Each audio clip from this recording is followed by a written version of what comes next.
Straight line के videos में ये पहला वीडियो है जिसमें हम लोग जानना चाहेंगे स्लोप ऑफ ए लाइन। लेकिन शुरू में स्लोप ऑफ ए लाइन समझने के पहले हम लोग पहले समझेंगे इंक्लिनेशन ऑफ ए लाइन।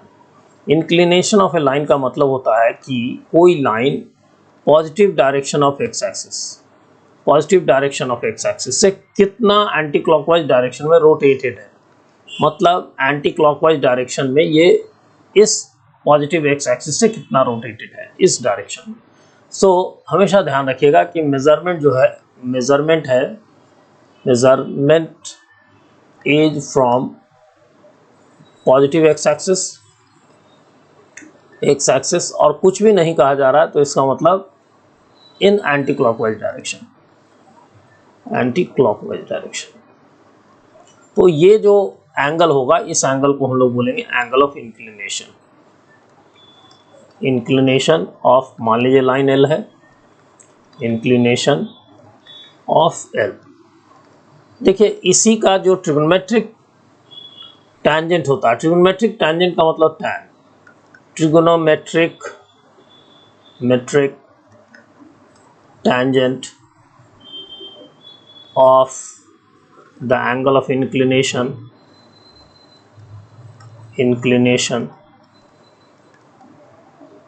इसी को हम लोग बोलते हैं slope of the line, slope of the line L. इसका मतलब ये हुआ इस पर्टिकुलर एग्जांपल में अगर हम लोग देखें तो हम लोग कहना चाहेंगे कि यहाँ tan थीटा यही स्लोप है और हम लोग इस tan थीटा के लिए एक सिंबल लिया करेंगे m। तो इसका मतलब m is slope of the line. देखिए इससे रिलेटेड पहले हम लोग एक और जानकारी हासिल कर लें कि अगर कोई एक लाइन हो जो किसी गिवन 2 पॉइंट से पास करता हो तो उसका हम स्लोप कैसे फाइंड करेंगे। तो पहले ये काम करते हैं। देखिए मान लीजिए कि अपने पास एक स्ट्रेट लाइन है, एक स्ट्रेट लाइन है जो 2 पॉइंट्स जो कि हम लोगों को पता है उससे पास करता हूँ। मान लीजिए कि एक पॉइंट है x1 y1, मान लीजिए पॉइंट का नेम है A और दूसरा पॉइंट है B, कोऑर्डिनेट x2 y2। ये दोनों गिवन पॉइंट हैं, इनसे अगर पास कर रहा है ये एंगल ऑफ इंक्लिनेशन थीटा है। तो हम जानना चाह रहे हैं इसका स्लोप, स्लोप मतलब tan थीटा। तो इसके लिए पहले परपेंडिकुलर ड्रॉ कर दें हम लोग A से और B से। ऑब्वियसली यहाँ से यहाँ तक का डिस्टेंस x1 होगा, यहाँ से यहाँ तक का डिस्टेंस x2 होगा, ये वाला डिस्टेंस जो होगा वो y2 होगा और ये वाला डिस्टेंस y1 होगा। अगर हम यहाँ से परपेंडिकुलर ड्रॉ कर दें तो ये जो लेंथ होगा यहाँ से यहाँ तक का, ये लेंथ अपने पास होगा y2 माइनस y1। सिमिलरली ये वाला जो लेंथ होगा जो इसके इक्वल है ये हो जाएगा x2 माइनस x1। अब देखिए ये जो लाइन है कुछ इस तरह का लाइन है, ये लाइन L कुछ इस तरह का है। ये दोनों अगर पैरेलल हो तो ये ट्रांसवर्सल होने के कारण ये दोनों एंगल इक्वल होंगे। हम लोगों को मालूम है कि अगर दो लाइन पैरेलल है और कोई ट्रांसवर्सल उसको कट करता है तो करस्पॉन्डिंग एंगल्स इक्वल होते हैं। तो इसका मतलब इसको अगर थीटा हम लोग कंसीडर कर रहे हैं तो ये एंगल भी थीटा होगा। तो इस ट्रायंगल की बात अगर हम लोग करें तो tan थीटा का वैल्यू अपने पास होगा, मान लीजिए इस पॉइंट को मैं C कह रहा हूँ तो BC अपॉन AC, और BC का वैल्यू अभी अभी हम लोगों ने लिखा है कि y2 माइनस y1 और x2 माइनस x1।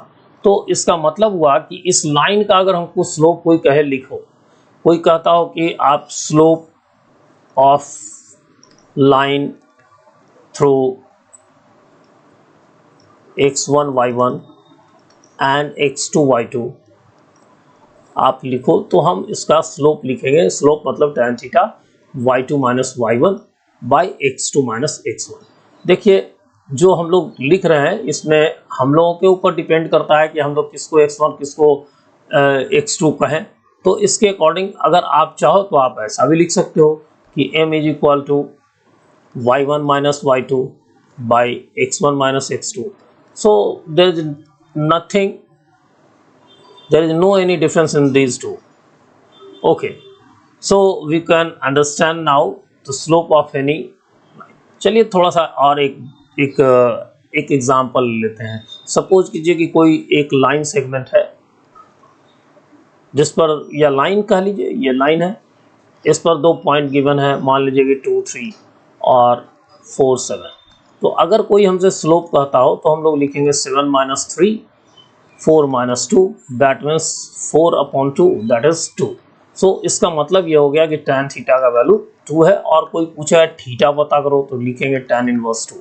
देखिए इस तरह की राइटिंग आप 12th में देखेंगे, फिलहाल हम लोग कहीं हेयर एंड देयर यूज करेंगे तो आपको चिंता नहीं करनी है। ओके, आप ऐसे भी समझ सकते हो कि स्लोप का मतलब हो गया rise upon run, rise upon run. देखिए आदमी राइज जब बोलता है तो ऊपर की ओर जाता है, रन नीचे की ओर, तो इसका संबंध y कोऑर्डिनेट से होगा और इसका संबंध x कोऑर्डिनेट से होगा। तो आप ऐसे भी याद रख सकते हैं कि जिससे मिस्टेक ना हो कि आप पहले लिख दीजिए x का डिफरेंस और फिर नीचे लिख दीजिए y का difference. Okay, now I have taken a few questions to understand angle of inclination and related slope. देखिए ऑब्वियस है कि जैसा हम लोगों ने शुरू से कह रखा है, इंट्रोडक्शन में ही हम लोगों ने कहा है कि जो भी क्वेश्चन हम लोग करेंगे उसका मेन इंटेंशन होगा, मेन फोकस होगा कि हम समझे कि भाई अपना जो कॉन्सेप्ट है वो ठीक ठीक है कि नहीं। देखिए स्लोप ऑफ ए लाइन, दो बातों का, सबसे पहले कुछ चीज़ को नोट ही कर लेते हैं, नोट कर लें कि अगर कुछ भी मेंशन नहीं किया हुआ हो तो हमेशा मेजरमेंट एंटी क्लॉकवाइज डायरेक्शन में होगा। If there is no guideline, there is no guideline related to the movement always move in the anti-clockwise direction, anti-clockwise direction। अब एंटी क्लॉकवाइज डायरेक्शन क्या होता है, तो घड़ी की सुई की दिशा ऐसी होती है तो इसको बोलते हैं क्लॉकवाइज, और घड़ी से उल्टी दिशा ऐसी होती है तो इसको हम लोग बोलेंगे एंटी क्लॉकवाइज। तो जहां कहीं नहीं मेंशन होगा हम लोग समझेंगे कि हमको एंटी क्लॉकवाइज मूव करना है। नंबर 2, हमेशा मूवमेंट स्टार्ट करेंगे, स्टार्ट the movement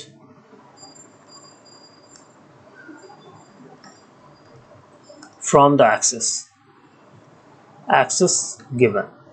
जो भी एक्सिस गिवन होगी, एक्स एक्सिस से इतना एंगल है तो वहीं से करेंगे। जैसे यहाँ slope of the line parallel to X axis, तो इसका मतलब अगर हम लोग जानना चाहें तो पैरेलल टू एक्स एक्सिस, ये तो बड़ा सिंपल सा क्वेश्चन है।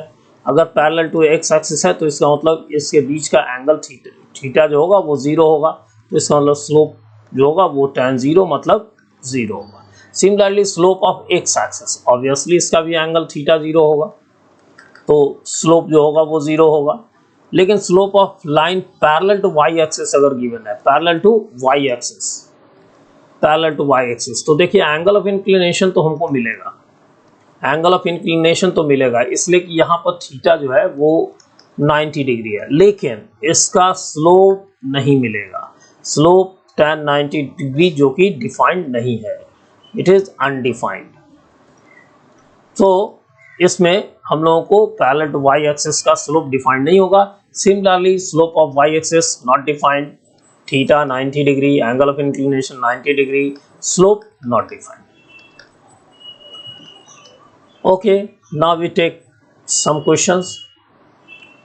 क्वेश्चंस क्या, कॉन्सेप्ट को क्लियर करने के लिए थोड़ा एग्जाम्पल समझिए। देखिए ध्यान रखेंगे जब कोई जानकारी ना हो तो एंटी क्लॉकवाइज डायरेक्शन, और जानकारी हो तो उसके अकॉर्डिंग, और मूवमेंट हमेशा एक्सिस से शुरू होगा। तो 30 degree with positive x axis, तो लाइन कैसा होगा फील कीजिए। पॉजिटिव एक्स एक्सिस से तो मूवमेंट होना चाहिए एंटी क्लॉकवाइज, तो ये पॉजिटिव एक्स एक्सिस है तो मूवमेंट होगा ऐसा, ये वाला। ओके, सो ये एंगल 30 डिग्री है तो इसका मतलब थीटा 30 डिग्री है। देखिए एंटी क्लॉकवाइज डायरेक्शन हम लोगों ने लिया है, tan 30 degree is equal to 1/√3। Similarly 30 degree with negative X axis, अब निगेटिव एक्स एक्सिस कैसा होगा, इस तरफ के डायरेक्शन को पॉजिटिव कह रहे हैं तो इस तरफ का डायरेक्शन निगेटिव होगा। तो निगेटिव एक्स एक्सिस इस डायरेक्शन से कोई मेजरमेंट का डायरेक्शन नहीं है, इसका मतलब एंटी क्लॉकवाइज। देखिए इधर से क्लॉकवाइज, इधर से एंटी क्लॉकवाइज, मतलब इससे स्टार्ट करना हमेशा एक्सिस से, तो लाइन कुछ इस तरह का होगा। ये एंगल 30 डिग्री है, मेजरमेंट हुआ है इस डायरेक्शन में, एंटी क्लॉकवाइज डायरेक्शन में, इस डायरेक्शन में। तो यहाँ पर हम लोग अगर स्लोप जानना चाहते हैं तो एंगल ऑफ इंक्लिनेशन जानना होगा। एंड एंगल ऑफ इंक्लिनेशन हमेशा होता है पॉजिटिव एक्स एक्सिस से, इस लाइन से। तो इस लाइन से एंगल है ये वाला, और हम देख रहे हैं कि वर्टिकली अपोजिट एंगल सेम होता है। तो यहाँ पर संयोग से थीटा का वैल्यू वही 30 डिग्री है। तो tan 30 degree is equal to 1/√3। Now 30 degree with negative X axis. अब निगेटिव एक्स एक्सिस से, लेकिन इस बार मेजरमेंट का डायरेक्शन प्रोवाइडेड है, इधर निगेटिव एक्स एक्सिस है, ये वाई एक्सिस है। तो एक्स एक्सिस निगेटिव से मेजर्ड क्लॉकवाइज, तो क्लॉकवाइज बेटा इस तरफ, तो इसका मतलब निगेटिव एक्स एक्सिस से ऊपर की ओर होगा, कुछ इस तरह का लाइन रहा होगा, लाइन इस तरह का। ये 30 डिग्री मेजरमेंट इस डायरेक्शन में, क्लॉकवाइज डायरेक्शन में। लेकिन स्लोप जानने के लिए तो मुझको ये एंगल जानना होगा, और ये एंगल हो गया 180 डिग्री माइनस 30 डिग्री। तो इसका मतलब थीटा तो हो गया अपने पास 150 डिग्री, लेकिन tan 150 मतलब 180 डिग्री माइनस 30 डिग्री, यही स्लोप होगा। और इसका वैल्यू आएगा minus tan 30 degree, minus tan 30 degree trigonometry के हेल्प से, और it will be equal to -1/√3। Another example देखिए, इस बार गिवन है 30 degree with positive Y axis. तो पॉजिटिव वाई एक्सिस तो ऊपर की ओर हुआ, ये वाला। इससे मेजरमेंट है किधर, 30 डिग्री मेजर्ड क्लॉकवाइज डायरेक्शन में। तो ऑब्वियसली इस तरफ मूवमेंट करना है, तो हमेशा जिस एक्सिस की बात की गई है वहीं से लाइन को रोटेट करवाना है। तो इसका मतलब ये वाला एंगल हमको गिवन है, ये एंगल हमारे पास है 30 डिग्री। वाई एक्सिस से मूवमेंट शुरू करेंगे, क्लॉकवाइज में करेंगे, तो ये 30 डिग्री होगा। ये अगर है तो हमको मालूम है कि अगर पता करना है हमको स्लोप, तो x के साथ एंगल जानना होगा। ये एंगल 30 डिग्री हुआ, तो ये 90 डिग्री, तो ये एंगल ऑब्वियसली 60 डिग्री का होगा। तो इसका मतलब यहाँ पर थीटा का वैल्यू हो गया 60 डिग्री और स्लोप का वैल्यू हो गया tan 60 degree which is equal to √3। Okay, हमेशा स्लोप जानने के लिए पॉजिटिव एक्स एक्सिस से लेंगे, लेकिन लाइन कैसे रोटेटेड है ये क्वेश्चन में मेंशन हुआ। Okay, another question. Concept clear रखिएगा, अगर कहीं दिक्कत हो फिर से रिवाइंड करके आप देख लीजिएगा। 30 degree with positive Y axis, फिर से पॉजिटिव वाई एक्सिस से मेजरमेंट है, मतलब घूमेंगे हम लोग वाई एक्सिस से ही, इसी से घूमेंगे। अब क्लॉकवाइज घूमना है कि एंटी क्लॉकवाइज घूमना है ये क्वेश्चन में मेंशन है। अगर नहीं रहेगा तो एंटी क्लॉकवाइज ही मूवमेंट करेंगे। तो देखिए, इस बार मेजरमेंट जो है एंटी क्लॉकवाइज, तो वाई से इस डायरेक्शन में मूव करेंगे, तो इसका मतलब लाइन कुछ इस तरह का रहा होगा जिसमें ये एंगल 30 डिग्री है। लेकिन हम लोग अगर स्लोप जानना चाहते हैं तो पॉजिटिव एक्स एक्सिस से एंगल ये वाला मालूम करना होगा, तो ये एंगल कितना होगा ये पता करना होगा। देखिए, ये 30 है, वर्टिकली अपोजिट भी 30 होगा, और ये 90 है तो ये 60 होगा। ये समझिए कि 90 + 30, theta is equal to 90 degree plus 30 degree, ये एंगल होगा, मतलब 120 डिग्री। तो अगर हम लोग जानना चाह रहे हैं स्लोप, तो slope is equal to tan, मैं लिख रहा हूँ वैसे ही 90 डिग्री प्लस 30 डिग्री, या आप लिख सकते हैं 180 डिग्री माइनस 60 डिग्री, जो भी।